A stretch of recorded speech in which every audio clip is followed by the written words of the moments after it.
everyone, welcome back to NUS Business School's first ever e-open house. So we're very excited here today because we have a panel on career prospects. So we hope you've enjoyed our previous sessions, both in the morning as well as the previous one on specializations. So my name is Li Ying and I'm currently a Year 4 business student. And with me are dedicated career advisors from our business career office, Julin as well as Eddie. So perhaps to start off, before we wait for questions that are appearing on our Facebook Live, could you do a self-introduction? Yes, sure. Okay, I'll go first. Yeah. Okay. Well, my name is Eddie, and this is Julin here with me. We are part of we are career advisors, part of the undergrads career services team. A little bit of our role, what we do, we, of course, most importantly, we deal with recruiters. And importantly is we work very closely with them to bring about events, workshops, opportunities, job internships to the students, and of course organizing recruitment events, workshops and such, especially industry-specific workshops. And one important part of things would be career advisory. Career advisory basically is for us to have one-on-one sessions, even group sessions, where we will help you improve your resume, prep you for interviews, job search strategy and such, right? So for me, I take care of the accountancy sector as well as oil and gas, energy sector. Over to Julin. And for myself, I cover 3 key industries, mainly consumer businesses, healthcare, pharmaceuticals, as well as government sector. Okay. Okay, thank you so much for sharing. So perhaps we'd like to start off with a simple question. So how exactly does NUS Business School prepare their undergraduates for careers? Okay. Well, that's a very important question. Yeah. Let me think. Now, I guess for business school, the business students are very lucky because you have a dedicated career office. Yeah, and for our data shows that for the last 2 years, approximately 60 to 70% of our students actually found a job by the time they graduate, right? And of course, ideally, we hope the students who come through business school, by the time they graduate, they would land themselves an ideal job that they are looking for.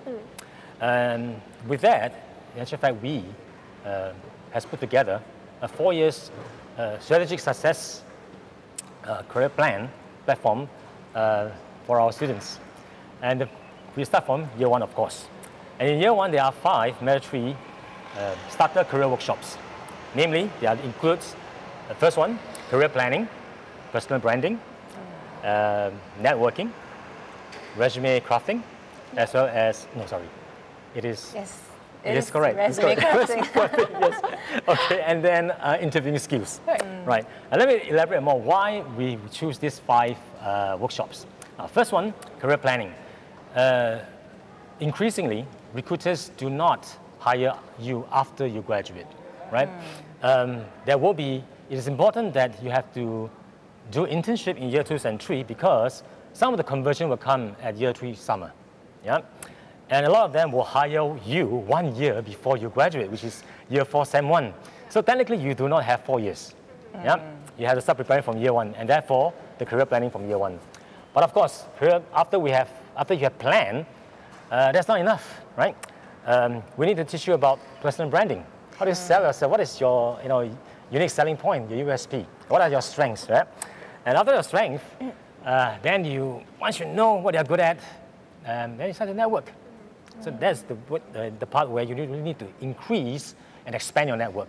And after you do that, that's where the opportunity comes in. Yeah? But once the opportunity comes, then what else? Well, you need to show them your CV, right? What you're really good at. Okay, what can you do? And therefore, the resume crafting. Yeah? How to polish them up.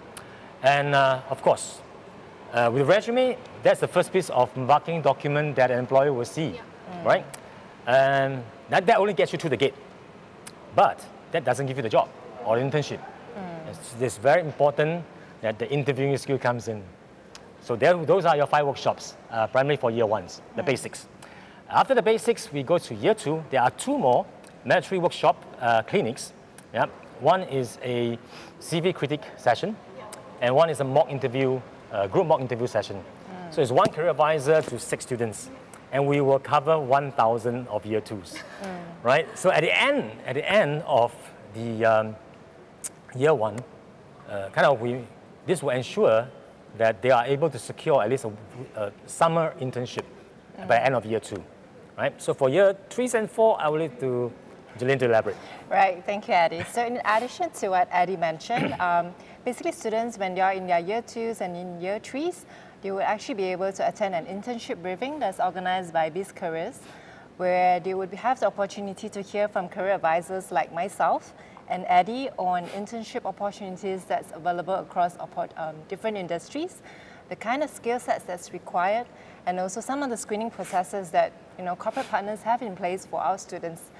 And to do that, for students to better prepare in terms of gaining an understanding on what are the recruiters looking at, the kind of roles that may interest our students, and of course, perhaps even the work culture.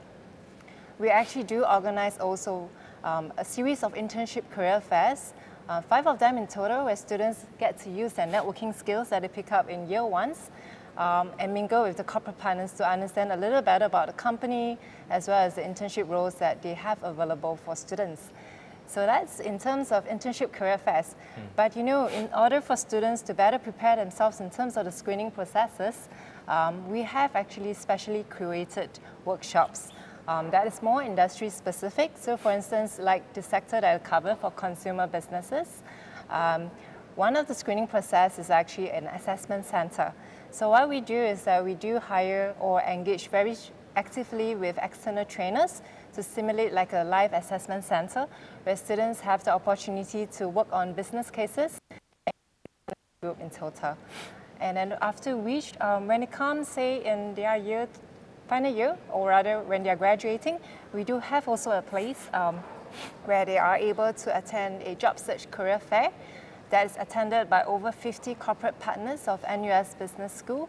Again, in that career fair setting, they are able to, again, mingle with our corporate partners and also understand, for a full-time career, what would be some specific skill sets that they are looking at. So in total, in a nutshell, that's what that for business careers we do offer, but most importantly, we do also recognize that every student is unique. So for this, like what Eddie mentioned, this is where we come as a one-on-one career coaching, where students, like, when they come to me and show me their CV, Ms. Julian, is this a CV that, I can apply for internships? So I'll usually sit through with the students with the kind of job description that they're looking at and, curate the CV that they have in order for them to apply to the role that they have very much interest in. So perhaps that's all that we have in terms of the BIZCareers offering. Thank you so much for sharing. I think I can really attest to, all the workshops that this career office has for its students, because I've attended, the ones in year 1 and 2 as well, and it has really greatly helped me, in my job hunt as well. So I think both of you really touched on the importance of internships. So could you perhaps share a bit more about the internship program here? Perhaps is it compulsory and stuff like that? Yeah. That's a very, I'll take that, right? Okay. That's a very popular question. Well, I'm pleased to share that last year, in actual fact, about 1,400 internship was completed by majority year 2s and 3 students during the summer, and some take long semester-long internship as well. So with that, it is across, again, about 40 different industries, yeah, and what I will share here is, beside that, there are 2 credit internship programs that we can share with you. So one is a minimum 8 weeks internship, where you can get 4 MCs, modality credit out of it, and also minimum 16 weeks credit-bearing internship. So with that, what happens here is, the plus point is, for the 16 weeks internship, students do not need to extend graduation. Within the 4 years, they still can do a semester-long internship without extending graduation. For the accountancy students, there is a compulsory minimum 8 weeks internship that they have to fulfill. And those are in the areas of either in audit, tax, accounting, or finance-related internship. Some students will try to do a LOA, to do a semester-long internship, for them to break into a specific sector, especially in the year 3 and in year 3, maybe SEM 2 or year 4, SEM 1. That's what we see. So these are where it leads to, importantly, where it will lead to actually in the job conversion. Yeah. Right, so we also have some comments coming in from our Sure. Facebook Live. Right. So one of them asked, Xuan Wang asked if we have to secure our own internship. Is it on the students themselves to actually find these internships? We are open if the students are resourceful. But I would say about 90% of the internship comes through our portal. So we have a robust portal, basically. We actually posted more than 5,000 internship last year, and therefore the conversion of 1,004. But of course, there are self-source internship that we can accept, not an issue. Usually what students will do is they will send us the JD, the job scope, the company, so we can validate if that is suitable for whether it's non-credit bearing or the credit bearing internship. So there's no issue with that, yeah. Okay, so perhaps another follow-up question. So in terms of from a student's perspective, looking out for internships and looking out for various jobs that they can go into, Right. what are some of the qualities you think employers right now are looking for in our students? Sure, perhaps I'll answer that, Eddie. Go ahead. So I think across 40 industries that we actually cover and work with, most of our corporate partners actually mentioned that it's actually essential to have very strong technical skills. For instance, like proficiency in Excel, PowerPoint, and increasingly Python programming skills as well. So, but we shouldn't neglect the other side of the skill sets, which are actually the soft skills or rather essential skills. For instance, like being adaptable, having great problem-solving skills, being a good leader as well in terms of being able to lead and manage a team or project, and also last but not least, communication skills, because you do need to be able to communicate the idea to your senior management or to your teams in order for them to be able to progress with the project forward. So that's mainly that, yeah. Give an example, in the industry that I take care of, accountancy. It's very basic, but it's so important, right? For example, for auditors, right? Auditors, or whether you are doing tax or audit, you need to be meticulous. Yeah? Communication skills comes into play because you need to talk to your clients, different levels. At the same time, collaboration skills is the most key because you need to be an excellent team player, right? So I guess these are the softer aspects that recruiters will love, And finally, maybe attitude, right? Are you hungry enough to learn, right? To be able to go beyond, above and beyond. I guess that is what makes a big difference. Perhaps to add on to that, like for instance, for the FMCG or consumer businesses industry, most of the corporate partners that I work with mention one key trait, which would actually be passion. Right. So you need to be passionate in what you're doing, so you need to love what you do and do what you love. So that's actually one of the key traits that they actually look out for students who wish to join this particular industry. So actually basing off from what you said, like students need to love what they do. A lot of the viewers tuning in, they are just fresh out of junior college, fresh out of polytechnic. They don't really know, what path they want to choose. How can this career office sort of come in? Like, do you guys offer this sort of consultancy services for our students in figuring out what they want? Or like, what kind of advice do you have for such students? Right. Yeah. Okay. You want me to do that? Yeah. Okay. Well, it's pretty much a common question, especially, I have, I think, been through 5 open house, face-to-face, right? And this is probably a pretty common question. Yeah. I'm not sure what I want to do. Is business course the best for me to, especially when, does it give me a lot of flexibility? Right. Well, I guess if you have seen other sessions from the faculty, you understand that the program actually has become very flexible. Less core, more electives. You can do difference in terms of majors and minors. I think we have more than 50 minors and our 7 different specializations. So it's wide. So from year 1, I guess you can go through the course and then finally understand where your strengths are, what you like to do. Well, you may answer and say, hey, I'm not a number person. But you could be someone that's very creative and innovative, right? And then you can choose specialization like innovation and entrepreneurship, isn't it? Well, or if you are a number person, maybe then it's finance, business analytics, isn't it? So it really depends, but what we offer here is this, right? But when it comes to BIZCareer services, I guess what we can help, a lot of times when they come to us for one-on-one session and say, Eddie, seriously, I don't know where to begin, right? Everything looks interesting, yeah? I can maybe jack of all trade, right? But then again, what we try to help is, what I will share is industrial mapping, right? It's kind of a framework that helps you narrow down, based on your strength, as in what you like to do and you're really good at it, yeah? I can make it down into 3 different industries. Narrow them down, and then from there do your research, and that's where you can meet with various career advisors who are specialized in the various industry, and from there, drill down further into the different roles that may interest you, go for the internship, right? So, I know students would like to, year 2, year 3, and maybe do an additional semester-long internship by trial and error, right? I tried one, but then I realized that, okay, not for me. Okay, then I'll move. Year 3, sem 2, I go for another one. This is what I need. This is what I like, right? So what do you do? But if that doesn't give you a conversion, then some of them will do a 6 months. You invest a 6 month, okay, it's either a credit-bearing internship or it can be an LOA. But that gets them into the door, you get a conversion after that. And come back for the last semester and you don't have to worry about finding a job, isn't it? Yeah, that would be most ideal. Okay. I think I can definitely attest to that as well. I think internships are super important in allowing, a student to actually find their passions. Right. So like for me personally, I did various internships in different industries as well before I finally found one that I was deeply passionate in. So, wonderful. A live example.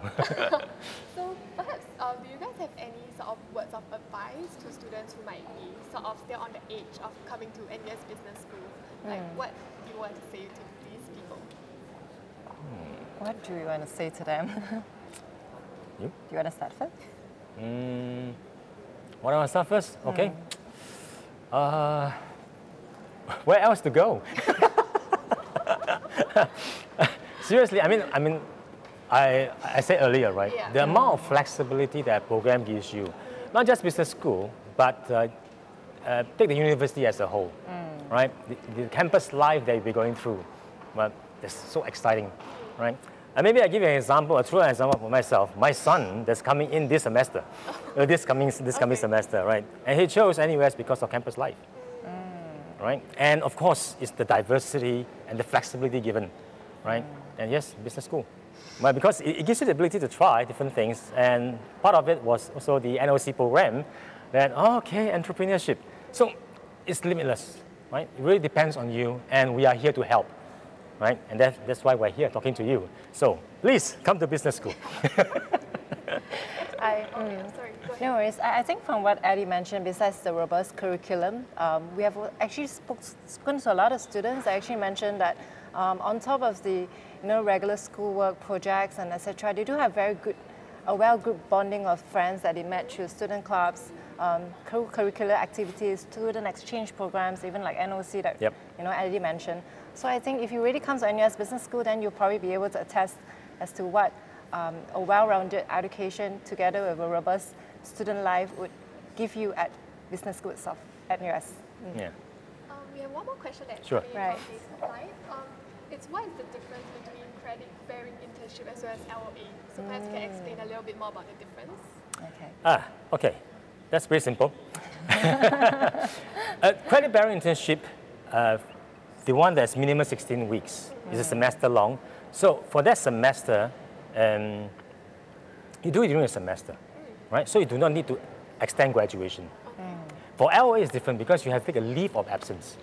And therefore, if you are away for one semester, you need to extend your graduation by one semester. That is the difference. But I guess one advantage for international students is if you will do a 16 weeks credit-bearing internship, because it's credit-bearing, it's officially recognized by the school. So therefore, they don't have to, employers do not need to actually change a training pass for them or apply a training pass with MOM. So therefore, it is good for them. Yeah. Right. Yeah. Okay. That's all the time that we actually have. Oh, okay. Thank you so much, Julie and Eddie, Thank for you, joining me Ling. in this You're most live welcome. panel. Yes. So Right. thank you all for tuning into our Facebook Live panel as well. If you have any other questions, just feel free to leave them in the comment section down below, and we'll be happy to answer any of them. But if you have other questions, feel free to head on to our website at bba.nus.edu.sg, and you'll find a list of frequently asked questions as well as other videos that you can look at as well. Thank you so much for joining us. Bye. Bye. Thank you.